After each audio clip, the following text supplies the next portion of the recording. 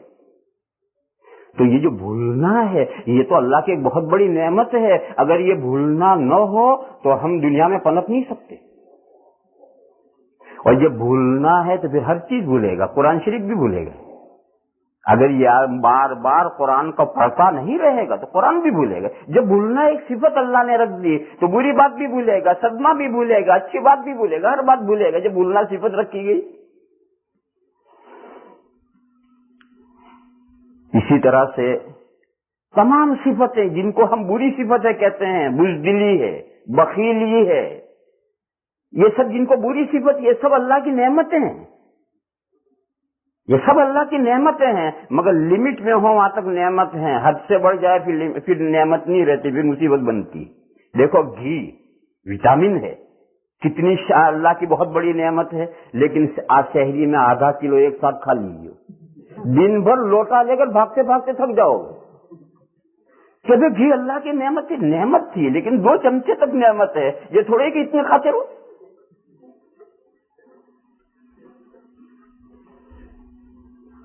تو اللہ نے یہ بھول کے ساتھ پیدا کیا ہے.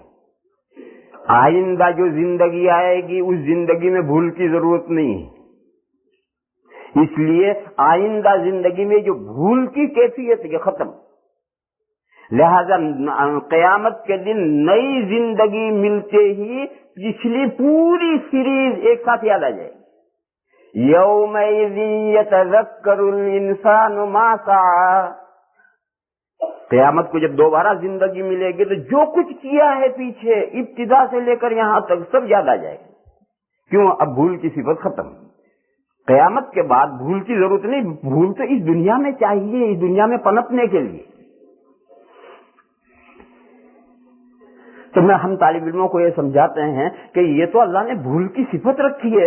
اس لیے آدم علیہ السلام کے پیدا ہونے کے بعد فوراً ہم پیدا ہوئے تھے. عہد الست تھا، اللہ نے تجلی فرمائی تھی، ہم سے عہد و پیمان لیا، بھول گئے. پھر وہاں سے ماں کے پیٹ میں آئے اور 4 مہینے ماں کے پیٹ میں رہے. یہ جو 4 مہینے ماں کے پیٹ میں رہے اس وقت کیا احوال گزرے تھے کس کو یاد ہے؟ کوئی بھی نہیں جانتا. پھر ماں کے پیٹ سے دنیا میں آئے، 5 سال تک دنیا میں کیا پایا کچھ معلوم نہیں. تو کیا ان سب کا انکار کر دے گا آدمی کہ میں تو 5 سال کا رہا ہی نہیں کبھی اور ماں کے پیٹ میں رہا ہی نہیں کبھی؟ یہ تو مشاہدے ہیں. اور یہ آنکھوں سے جو مشاہدے ہیں اس سے زیادہ پکی باتیں ہیں جو اللہ نے بتائی ہے اور اللہ کے رسول نے بتائی. پھر طالب علموں کو ہم اور سمجھاتے ہیں کہ دیکھو آج تم پڑھ رہے ہو، جب یہاں سے پڑھ کر تم چلے جاؤ گے